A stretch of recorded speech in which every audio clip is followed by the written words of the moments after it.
This journey into wisdom begins not with an exploration of grand metaphysical truths, but with a profound, practical look at the way you expend your most valuable resources, your time, your energy, and your boundless capacity for compassion. We are all raised on a certain myth, a myth often embedded deep within religious, cultural, and moral frameworks, the notion that true goodness is measured by our capacity for endless, indiscriminate giving. The belief is simple, yet profoundly misleading, that to be truly moral, truly spiritual, means to always extend a helping hand, always say yes to a plea for rescue, and always pour your love into the world, regardless of the vessel. But I tell you, this kind of compulsive, unexamined help is not true compassion. It is often merely a form of profound spiritual immaturity, a subtle psychological addiction to the role of the savior, or perhaps even a deep-seated fear of being seen as selfish. And this interference, this constant rush to rescue, often serves only to impede the natural, necessary growth of the person you are trying to save. True compassion demands a radical level of discernment. It requires you to make a cold, hard distinction between an authentic struggle that is a catalyst for growth, a genuine call for a hand up, and a deep-seated chronic resistance to reality that only seeks a free ride. To move beyond naivety and into authentic wisdom, you must understand a fundamental, unyielding truth. Your energy is not an infinite resource to be mindlessly poured into every crack and crevice of the world's suffering. Your resources are precious, and their deployment must be strategic, purposeful, and, above all, aligned with the principle of fostering genuine growth, not perpetuating dependency. Let us focus our attention on the first and perhaps most insidious of the 7 types you must learn to recognize and, crucially, to withdraw from: the ungrateful soul. You have all encountered them. You offer a gift of your most valuable currency, a vast stretch of your personal time, a significant chunk of your hard-earned money, or the sheer, raw emotional energy of deep care and attention, and they receive it with a strange, chilling coldness. There is no genuine thank you, no heartfelt acknowledgement, and certainly no reverence for the sacrifice that you, the giver, have made. There is only a passive, almost arrogant expectation. Why does this happen? Because the ungrateful soul operates from a place of fundamental, self-serving entitlement. They do not perceive your kindness as a freely given gift. They have internalized the belief that it is a debt that the universe or society, or specifically you, owe them. You are merely the current delivery mechanism for what they believe is their rightful due. And here we encounter a terrible paradox. The more you give to such a person, the more intensely entitled and, ironically, the more resentful they become. Your generosity does not satisfy them or fill them with peace. Instead, it only inflames their sense of lack and fuels their resentment for what they perceive is still owed. The kindness that should serve as a temporary bridge to stability becomes, in their mind, merely the foundation for their next, larger demand. Consider the classic parable, the man who helped his friend pay his rent for 6 months straight, constantly sacrificing his own comfort and security to keep a roof over the friend's head. Did the friend show gratitude? No. He complained. He griped that the apartment was too small, that the neighborhood was not nice enough, that he had to live this way while others had more. Not a single word of appreciation, not a single acknowledgement of the profound sacrifice. And when the 6 months concluded and the generous man could no longer maintain the unsustainable level of support, what happened? The friend became incandescently angry. He felt fundamentally betrayed, as if the help he had been receiving was not a precious gift, but a binding contract, a debt that was now being unfairly revoked. He treated the gift as if it were his inalienable right, and the withdrawal of that right was an act of profound injustice against him. This is the cold, hard nature of the ungrateful, They do not perceive generosity, they perceive weakness. They do not see a hand of sincere kindness. They see a convenient opportunity to extract resources. They will take and take and take until there is absolutely nothing left of your energy or goodwill. When you sow the seeds of your help into this type of personality, you are not cultivating growth. You are, in a very real and exhausting sense, throwing your precious life force into a bottomless pit that is designed by the ungrateful person's core belief system to never be filled. Therefore, the very first act of truly mature, authentic compassion is to acknowledge the bottomless, unfillable nature of this specific need. It is to possess the wisdom and the raw courage to preserve your own sacred self by refusing to feed the entitlement. Your measured, deliberate withdrawal from this person's financial or emotional demands is not an act of cruelty. It is the necessary, often painful, prerequisite for the ungrateful soul to finally irrevocably confront the profound reality that no one is, in fact, obligated to save them. This shocking realization is the only seed of genuine change that will ever take root in their demanding world. You must step back, not in reactive anger or emotional frustration, but with the cold, clear, wise understanding that you simply cannot be the savior for someone whose fundamental position is that they do not need to appreciate the act of being saved. This profound withdrawal is the first step toward reclaiming your sacred energy and practicing a form of compassion that is discerning, sustainable, and truly aligned with the principles of growth, both theirs and your own. Let us now turn our penetrating gaze toward two further manifestations of individuals who are structurally incapable of receiving genuine assistance. These are the arrogant and self-righteous, and the habitually wicked. These two categories, though distinct in their moral aim, share a critical, immovable characteristic, a fundamental, deep-seated commitment to their current psychological and spiritual state. This commitment creates an impervious barrier that even the most determined compassion cannot breach.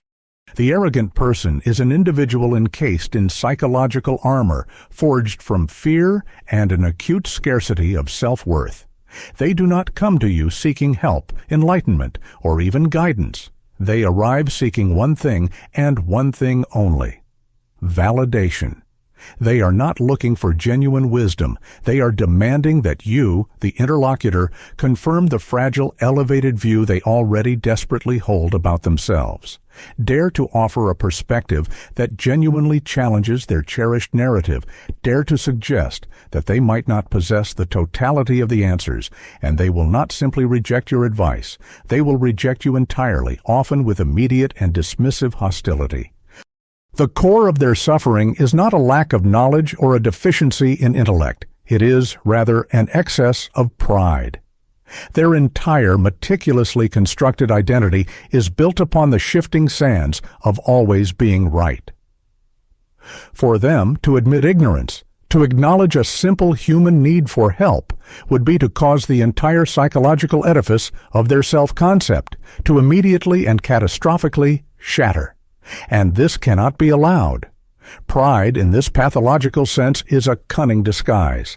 It masquerades convincingly as confidence, but in reality it is a form of profound, petrifying fear, a terror of being wrong, a terror of being exposed as merely fallible, merely mortal.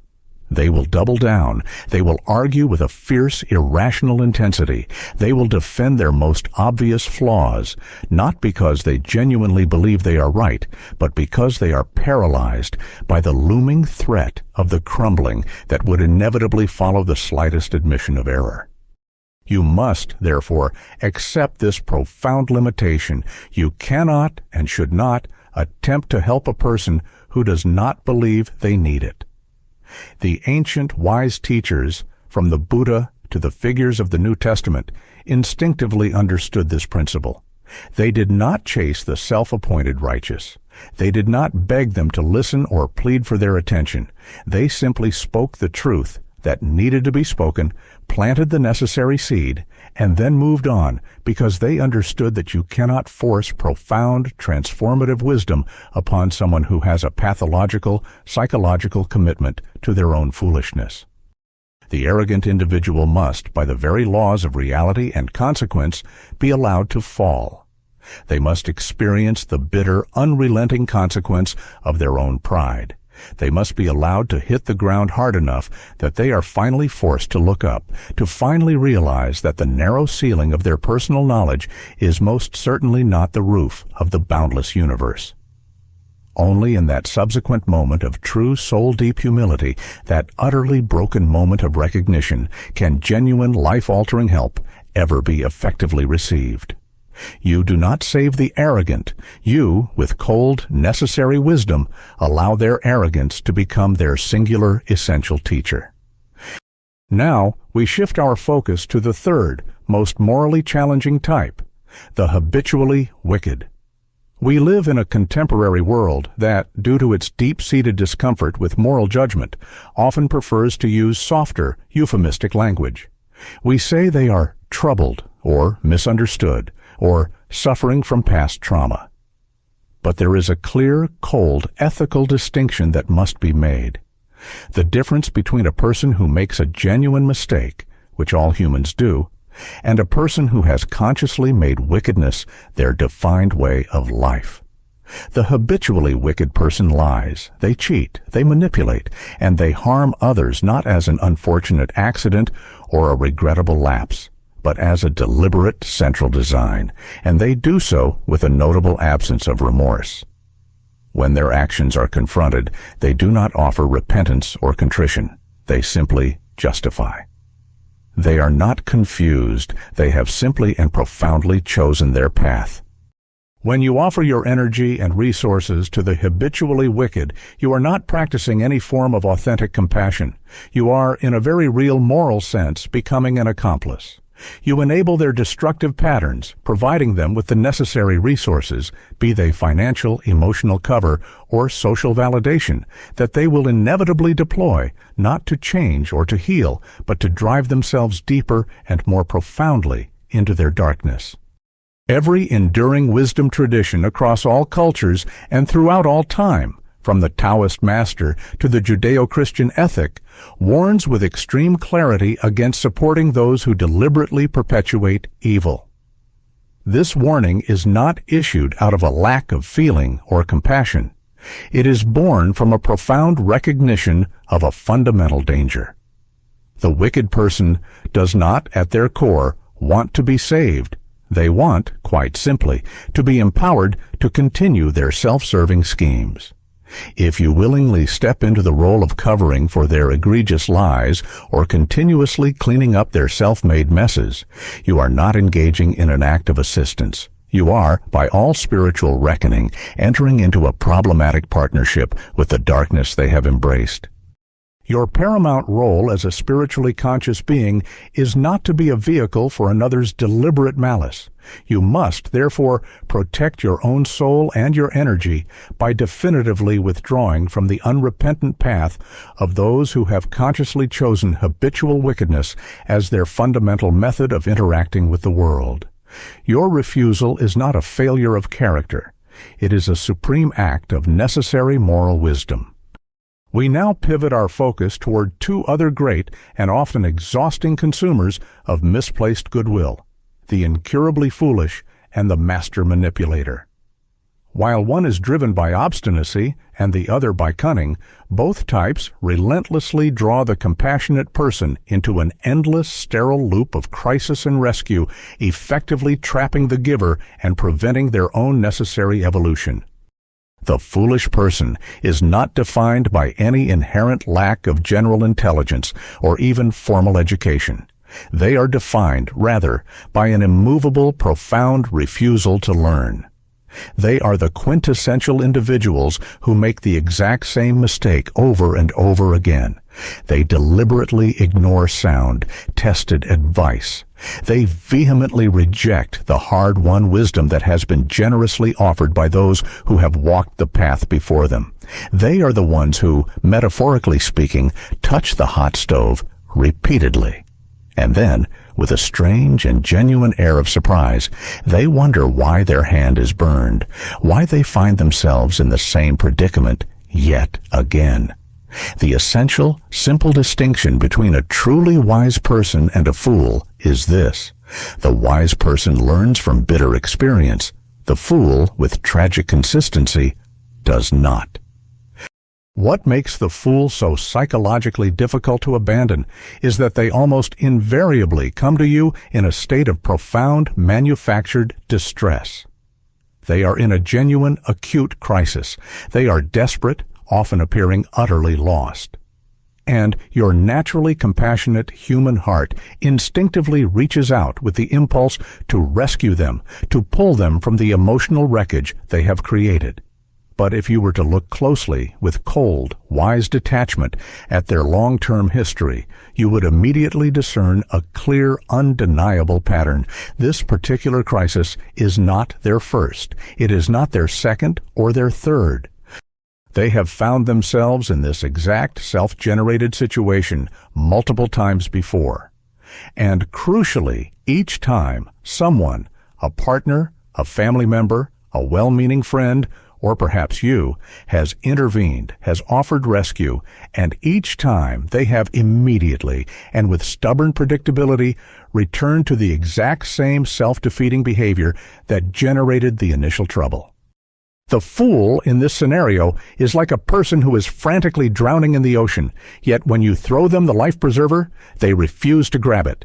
Instead, they keep thrashing, they keep splashing, they keep going under, locked in a state of self-sabotage. And here is the profound danger. If you impulsively jump in to save them in your attempt to rescue, they will inevitably pull you under the water with them, trapping you in their cycle of chaos and dependency. You must accept the difficult reality. You cannot save the fool. Life, in its unrelenting and often brutal honesty, is their only effective and reliable teacher. Only the relentless, utterly unwavering consequences of their own choices and actions can ever hope to break through their deep-seated, comfortable pattern of stubbornness. If you, the compassionate outsider, keep intervening, if you continue to act as their buffer and their perpetual safety net, you effectively prevent those necessary consequences from doing their sacred disciplinary work. You become the psychological shield that softens the blow, thereby enabling and perpetuating the entire exhausting cycle. You must be willing to allow the fool to hit absolute unmitigated bottom. That necessary low point is not a tragedy to be avoided. It is the essential, necessary catalyst that precedes their only chance for genuine, fundamental awakening. Even more profoundly difficult and dangerous to the soul is the master manipulator. They are, perhaps, the hardest to detect precisely because of their mastery of social disguise. They do not approach you with blunt demands or obvious aggression. They arrive armed with exquisitely crafted, heart-wrenching stories. They do not take from you directly or immediately. Their art is in making you, the giver, want to give. The manipulator is a highly skilled, keen observer of core human nature. They know with precise accuracy that good people have an inherent, almost compulsive, desire to help. They know that kind people are easily paralyzed by profound guilt when they are forced to say no. And they use this intimate knowledge like a finely honed psychological weapon. They will tell you exactly what your deepest desire needs to hear. They will play expertly upon your deepest held emotions, your buried guilt, your desire to be seen as a good person. They will make you feel profoundly special, uniquely needed, extraordinarily important, the one person who can finally understand and provide the rescue. And before you are even fully aware of the extent of their game, you find yourself doing things for them that you would absolutely never do for anyone else, all fueled by a manufactured yet overpowering sense of obligation, flattery, or false intimacy. The manipulator is a chameleon, a profound shapeshifter. They present as the pitiful, wounded victim to one person and as the misunderstood, tragic hero to the next. If you were ever to compare notes with others who have been caught in their orbit, the stories would clash and contradict, immediately revealing the complex, multi-layered system of control and psychological games they relentlessly maintain. When you give to a manipulator, you are not genuinely helping a person in need. You are, by all accounts, feeding a systemic game. You are providing the necessary resources for them to continue their theatrical performance and their elaborate system of control. And the cold truth is this: the moment you stop giving, the moment you finally see through the act and withdraw your resources, they will instantly, ruthlessly turn on you. They will paint you as the villain, they will tell their elaborate story of how you wronged them, and they will move seamlessly, without pause, to their next unsuspecting target. True wisdom demands that you protect the integrity of your mind from their psychological warfare by decisively cutting the supply line, thereby forcing them to finally stop seeking a temporary savior and to instead confront the fundamental emptiness and the profound chaotic loneliness of their own elaborate theatrics. We arrive now at the final, and in many respects, the most psychologically taxing of the 7 personality types we must learn to release: the unrepentant rebel. This is the individual who, unlike the fool, is not ignorant. They are not simply naive. They are the person who knows better, who has been taught the truth, warned of the consequences, corrected by friends and life itself, but who has made a clear, conscious, internal choice to refuse to do better. They simply do not care to change, or rather, they care more for the defiant comfort of their destructive path than for the difficult peace of transformation. They have chosen their current course, and nothing you say, nothing you sacrifice, and nothing you do will fundamentally change the iron core of their decision. The issue here is not a lack of knowledge. It is a profound, willful defiance. They know what is right, what is healthy, and what is constructive, but they consciously, persistently prefer what is wrong. And when you, the compassionate person, attempt to intervene and offer counsel, the dynamic is deeply deceptive. They will nod, they will smile, they will nod their head and agree with every single word of wisdom you speak. But the moment you turn your back, the moment your energy is no longer focused on them, they will immediately and predictably return to their old ways. This seemingly agreeable behavior is simply a social maneuver, a way to end the conversation, not a sign of any internal transformative shift. This type of person is the hardest to release because of a powerful, seductive trap.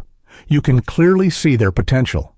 You can vividly perceive what they could become if they would only make one fundamental different choice. And so, fueled by this potent vision of their possible self, you hold on to a desperate hope. You keep believing that this time will finally be different, that your next grand gesture of help will be the one that finally breaks through. But with tragic regularity, it never is. The cycle repeats, and your energy is consistently wasted on a soul dedicated to self-sabotage. Here is the monumental, difficult truth you must finally accept and integrate. The unrepentant person must want to change more than you want them to change.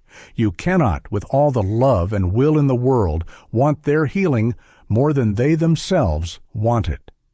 You cannot successfully fight for their freedom harder than they are fighting, even if subconsciously, for their own continued bondage. If you make the mistake of trying to do so, you will only succeed in 2 things. You will exhaust and deplete your own spiritual and emotional resources to the point of collapse, and they will remain exactly the same. Your persistent, well-meaning effort in the face of their defiance only serves to subtly validate their choice, creating the dangerous illusion that someone, namely you, will always be there to care more about their well-being than they do themselves. The ultimate lesson in this relationship is one of profound, advanced love. You cannot and should not save anyone who is not willing to be saved. Your deliberate, conscious withdrawal from their self-generated struggle becomes an act of ultimate respect for their sovereignty of choice. It honors the profound decisions they have made, however destructive. It is the deep philosophical wisdom that allows you to finally say, "This is the path you have chosen for yourself, and I cannot walk it for you, nor can I win this internal war against your own defiance." The act of letting go is not a moral failure or a simple surrender to their destruction. It is a profound spiritual necessity for the preservation of your own soul. The rebel must be allowed to experience the full, heavy, unmitigated weight of their own conscious choices. The freedom to choose one's path is indivisible from the freedom to suffer its consequences. And without that confrontation, without that suffering, there is rarely, if ever, the necessary urgent motivation for the deep fundamental change that their soul requires. Therefore, the final word on this type is to embrace discernment as the highest form of compassion.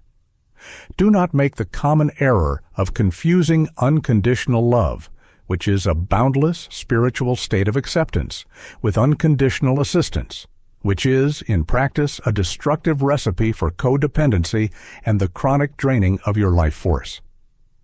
You must distinguish between the two, because one nourishes the soul and the other starves it. So, having conducted this profound, sometimes unsettling analysis of the 7 personalities who are structurally resistant to help, we arrive at the essential, practical question. What is the true ethical application of this wisdom? Does this analysis compel us to become cold, cynical, or indifferent observers of the world's suffering? Do we stop the entire project of helping others altogether? The unequivocal answer is no. This teaching is not a dark mandate for cruelty. It is a clear, precise lesson in the crucial art of discernment. It is a philosophical guide to practicing a wiser, more effective, and profoundly sustainable form of compassion that recognizes and honors the boundaries of the self. This is the difference between genuine kindness and destructive enabling. True compassion, if it is to be life-giving and not life-draining, requires the establishment of firm, clear boundaries. It demands that you recognize the crucial difference between someone who is genuinely, temporarily struggling, who has stumbled and is searching for a hand to pull them up, and someone who is fundamentally stuck in a self-made chronic pattern of dependency, avoidance, or destruction. It is the capacity to distinguish with clear eyes between the person who needs a temporary hand up to return to their path of self-responsibility, and the person who simply wants a permanent, comfortable ride because they have fundamentally refused to shoulder the weight of walking for themselves. When you offer your sacred energy to the right people, those who demonstrate a spirit of gratitude, a core of humility, and a palpable, genuine effort to make necessary changes, you will immediately see the tangible, life-affirming fruit of your labor. When you pour your emotional and material resources into genuinely good soil, you witness growth and transformation, and in that witnessing, your own spirit is powerfully enriched and affirmed. But when you continue, mindlessly or compulsively, to give to the 7 types of people we have deeply discussed, those who are simply unready, who actively refuse to change, who will only use your resources and ruthlessly drain your life force, all you will see in return is profound cyclical waste. Your spiritual energy is too precious. Your time on this earth is too finite. Your emotional resources are too limited to be perpetually invested in a psychological or moral structure where they will consistently yield nothing but your own exhaustion and resentment. The wise person understands the concept of the sacred economy of energy, and they protect their principal investment. Let this be your profound final mantra. True compassion is not and never can be enabling. True, mature compassion sometimes, and this is the hard part, requires the courage to step back, to withdraw, and to allow an individual to finally face the inevitable consequences of their own choices. It is often precisely through this difficult, unbuffered experience, through hardship, through struggle, through the pain of hitting absolute rock bottom, that people are finally shocked awake to the absolute truth of their own untenable situation. Your compulsive, intervening presence often acts merely as a permanent psychological buffer, shielding them from the necessary moment of confrontation and thereby preventing their essential, necessary moment of truth.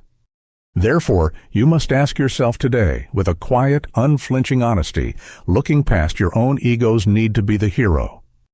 Who in my life am I trying to save that I should, for their sake, let go? Who am I perpetually rescuing that needs to be allowed to fall and learn from the gravity of their actions? Who am I enabling with my endless resources that desperately needs to face the unmitigated raw consequences of their own choices? And when, through that honest reflection, the answer becomes terrifyingly and profoundly clear, you must summon the ultimate defining courage of the wise, the courage to step back. Do not execute this withdrawal with anger. Do not do it with resentment, but do it with the highest, most selfless understanding that this is the most profound final act of love you can offer, both to yourself and to them. Because, in the end, you are fundamentally incapable of saving another human soul. Your highest possible role is to be a beacon of clarity, to simply point the way toward self-responsibility, truth, and growth. And whether they choose to walk that path or not is a decision that is entirely and finally up to them. Your role is not to carry their burden. Your role is to be a clear, unwavering light, and to protect the vitality of your own soul from the corrosive shadow of another's unrepentant choice. This, my friends, is not cruelty. This is wisdom. This is the art of living a life of profound yet discerning compassion.